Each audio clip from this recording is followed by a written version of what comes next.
በክፉ አይናቸው አላውቅም። በጣም ወድጃለሁ። ሀና የት አለች? ስለ ሀና ምንድን ነው ነገሩ? አሮንን ትፈልጋለህ?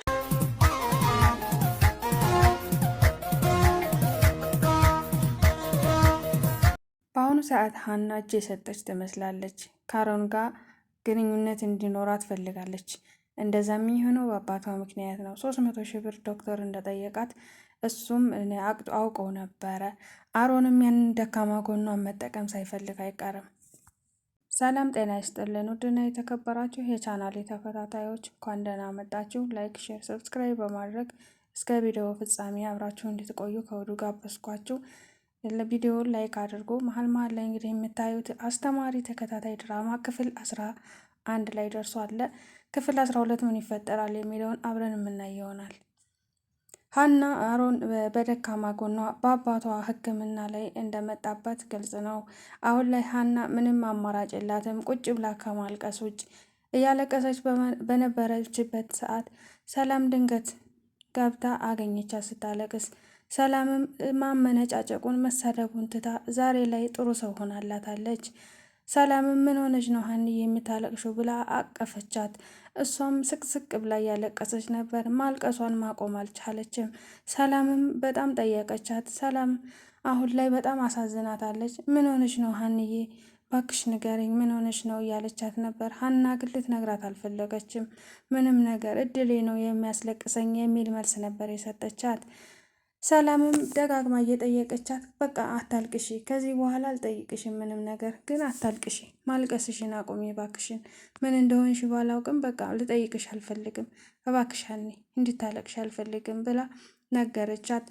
ሰላምም ካጽናናቻት በኋላ ትታት ወጣች። እኔ እኮ ቻው ልልሽ ነበር የመጣሁትኝ፣ ከጓደኞቼ ጋር የሆነ ቦታ ደረስ ብዬ እመጣለሁ እመለሳለሁ፣ ብዙም አልቆይም፣ ለዛ ነው እኮ ቻው ልልሽ የመጣሁትኝ ብላ ትታ ኪችኑን ለቃ ወጣች። ሀናም ጸሎት ጀመረች። ባክሽን እመቤቴ አንቺ አባቴን አንቺ አድኝልኝ፣ እኔ ምን ከምን አድርጌ ላሳክመው? 300 ሺህ ብር ከየትስ አምጥቼ ነው ማሳክመው? ባክሽን አንቺ መብርሃን እርጅኝ እያለች ጸሎት እያደረገች ነበረ። ሀና አሁን ላይ በጣም ከፍቷታል። በጣም የምታሳዝን ልጅ ሆናለች። ብቸኛ ናት። 300 ሺህ ብር ከየትም አምጥታ አባቷን ልታሳክም አትችልም። በቤት ሰራተኛ ደሞዝ መቼም ልታሳክመው እንደማትችል ገብቷታል። አባባ ኖላዊ ያው ታመዋል። እሷም ዶክተሯን እሷ ነበረች በሰዓቱ ያናገረቻቸው። ዶክተሮቹም እንግዲህ በተጨማሪ ምርመራ ሊያደርጉ 300 ሺህ ብር የሚሆን ጠይቀዋታል። እሷም ያን 300 ሺህ ብር ከየትም እንደማታመጣው ግልጽ ነው። ግን የምታማክረው ሁልጊዜ የምታማክረው ምላሴን ነው። እሷም ምላሴን አማከረችው። ምላሴም ለምንድን ነው አሮን እንዲረዳሽ ማትፈቅጅለት? አሮን እኮ ምስኪን ልጅ ነው። በዛ ላይ በጣም የሀብታም ልጅ ነው። በጣም ሀብታሞች ናቸው። የተጎዳ ልጅም ነው። ለዛም ነው ሰው ለሰው አዝኖ የሚረዳው አላት። እሷም እውነት መስሏት ነበረ። ምላሴ ግን ዝምድና አላችሁ እንዴ ካሮን ጋር ብላ በመጠየቅ ላይ ነበር የጠየቀችው። ከዛም በኋላ እሱም አይ ምንም አይነት ዝምድና አልነበረንም እና ታዲያ አንድ ትምህርት ቤት አይደለም የምትማሩት? ወይም ደግሞ ከእድሜም እሱ ትንሽ ይበልጥሃል፣ አንተ ደግሞ ትንሽ ታንሳለክ። እንዴት ነው ልትገናኙ የቻላችሁት? ዝምድና ከሌላችሁ ጓደኛ ብቻ ብላ ጠየቀችው ምላሴን። ምላሴም አይ የተገናኘ ነው እኔ ሰው በሚያስፈልገኝ ሰዓት፣ እሱም ሰው በሚያስፈልግበት ሰዓት ነበረ እና ጥሩ ልጅ ነው፣ በጣም ጥሩ ልጅ ነው። ለዛም ነው እኔ ከሱ ጋር ሲሆን ደስ የሚለኝ ብሎ ነገራት። ሀናም ታዲያ እንዴት ነው ግንኙነታቸው ብላ ጠየቀችው። ምላሴም አጋጣሚ ነው የሆነ ቦታ መጽሐፍ እያነበበ እሱም ብስጭት ብሎ እዛ ቁጭ ብሎ የተያዩት ብዙ ቀን ተመላልሶ ነበረ። አጋጣሚ እናትና አባቱ ተለያይተው በጣም ይበሳጭ ነበረ። ሱስ ውስጥም ነበር፣ ያጨስ ነበር እና 2-3 ጊዜ ስቀርበው ሊያቀርበኝ አልፈለገም ነበረ። በሰዓቱ ደጋግሜ እኔም እየጠየኩት ነበረ፣ ግን እሱ ሊቀርበኝ አልፈለገም፣ ተወኝ ነበር የሚለኝ። በስተመጨረሻ ሁሉንም ችግሩን አካፈለኝ። እኔም በሰዓቱ ብቸኛ ነበርኩኝ፣ ሰው ያስፈልገኝ ነበር፣ ጓደኛ። በሰዓቱ ሁለታችንም ተቀራረብንና ጓደኛሞች ሆን። አሁን ላይ ያው እንደምታየኝ ምርጥ ጓደኛሞች ሆነናል ብሎ ለሀና አስረዳት ምላሴ። ሀናም በጣም ደስ ይላል አለች። አሁን ላይ እናቱ የምትኖረው ከሀገር ውጭ ነው። አባቱ እዚህ ነጋዴ ነው። በጣም ሀብታሞች ናቸው። እሱም በቃ አሁን ላይ ስራ እየሰራ ነው ብሎ ሲነግራት እሷም ምላሴን ካናገረችው በኋላ አሮንን ደውላ ለማናገር ዝግጁ ሆነች። ደጋግማ ካሰበች በኋላ ቀጥታ ወደ አሮን ደወለችለት። አሮንም ያው እንግዲህ ሴትነቷን ፈልጎ ነበረ። እሷ ግን ደጋግሞ እሷን እስከምታምንለት ድረስ እኔ በእህትነት ነው፣ እኔ ምንም ከአንቺ ፈልጌ ሳይሆን በቃ ልረዳሽ ስለፈለግኩኝ ነው በማለት ነበር በፊት ሲጨቀጭቃት የነበረው። አሁን ላይ ግን ደውላ ስትጠይቀው እሱም ይቆያል እንጂ አህያዬ ጅብ ናት በማለት እያፌዘ ነበረ። ከዛም ነገ እንደሚመጣ ነገራት። ከመጣ በኋላም 300 ሺህ ብሩን ይዤልሽ መጥቻለሁ ሀና ብሎ ነገራት። እሷም በጣም ደስ አላት። በጣም ነው ተጥሩ ሰው ነክ፣ የምር በጣም ይቅርታ እስከዛሬ ላመናጨኩ ብላ ይቅርታ ከጠየቀችው በኋላ እሱም አሁን እኔ የሆነ ነገር ልነግርሽ ነው አላት። እሷም እሺ ብላ ነበር። መቼ ነው አባትሽን ልታሳክሚ ያሰብሽው አላት። እሷም እንዴ ገንዘቡን ካገኘው ነገ ዛሬ ምን አስባለኝ፣ ነገ ጧት ሆኖ ነው ወደ ሐኪም ቤት ይዤው የሚሄደው አለች። እሱም 300 ሺህ ብር እንግዲህ ቀላል አይደለም፣ በምላሹ ምንድን ነው የምትሰጭኝ ለእኔ ብሎ ሲጠይቃት በጣም ነበር የደነገጠችው። ምን አለች? እሱም አዎ እንዴ 300 ሺህ ብር እኮ ቀላል አይደለም፣ ስለዚህ እንዲሁ ዝም ብዬ ልሰጥሽ አልችልም፣ በምላሹ የሆነ እንድሰጭኝ የምፈልገው ነገር አለ አላት። እሷም ምንድን ነው እንዲሰጥ የፈለግከው በማለት ጠየቀችው። እሱም እንዲታገብኝ ይፈልጋለሁ በማለት ጠየቃት። በጣም ደንግጣ ነበረ ሀና። ምን አለችው? አዎ 300 ሺህ ብር በነፃ ልሰጥሽ አልችልም፣ ያ ካልሆነ ልታገቢኝ ፍቃደኛ ካልሆንሽ አንድ ቆንጆ ምሽት ከኔ ጋር እንድታሳልፊ ታደርጊያለሽ አላት። እሷም በጣም ነበር ያስጠላት። ከዛም በኋላ ይህንን ብፈልግ ኖሮ እኮ እኔ ከደሴ መውጣት አልፈልግም ነበር፣ ሴትነቴን እንዳረክስ ሳይሆን እኔ በውለታ ሳይሆን ልርዳሽ ስላል የእርዳታ ጥቅሙን ያወቅከው አይመስለኝም በማለት እሷን በጣም ተናደደችበት። እኔ ሴትነቴን እንደዚህ አላረክስም፣ ከደሴ አልመጣም ነበር ይሄን ባደርግ፣ ደሴ ላይ እንኳን አይደለም ለአባቴ ለሌላም ሰው ተርፍ ነበር ይሄን ማድረግ ብችል ኖሮ ብላ እሷን መለሰችለት። እሱም የአባትሽ ነፍስ ያለው በእጅሽ ላይ ነው፣ ስለዚህ አንቺ ታውቂያለሽ ስለ ሁሉም ነገር ብሏት እያፌዘ ነበረ። እሷም በጣም ተናደደች። አጠገቧ እንዳይደርስ አስጠንቅቃ ከአጠገቡ ብር ብላ ወጣች። እሱም መብትሽ ነው፣ ዞረሽ ዞረሽ ትመጫለሽ ብሎ በሩን ከፍቶ ወጣ። እሷም በጣም ነበር የተናደደችው እና ምላሴ ደውሎ ሲያመሰግነው ነበረ። ለሀና እንደዛ ስላልካት በጣም ነው ደስ ያለኝ፣ ሀኒ በጣም ነው ደስ ያላት ብሎ ወደ ትምህርት ቤት ሄዶ ነበር። ሲመለስ ደውሎ ሲያናግረው እሱም ምን ችግር አለው፣ እሷ ግን ጥጋበኛ ናት፣ በምላሹ ምን እንድትሰጠኝ ፍላጎት የላትም ብሎ ነበር ስልኩን ያቋረጠው። ከዛም ምላሴ በቆመበት ትንሽ ሰውነቱ ተንቀጠቀጠ። የሆነ ደንግጧል። እንዴት በምላሹ ይለኛል? ምን አስቦ ነው አሮን እያለ በጣም ተጨናንቆ ነበረ። እሷም እቤት ሄዳ ስጠይቃት ምንም ልትነግረው ፈቃደኛ አልነበረችም። ሀና በሰዓቱ በጣም ተናዳ ነበረ። ከዛም ምላሴ ከትምህርት ቤት እንደመጣ አሮን ቤት መጣ።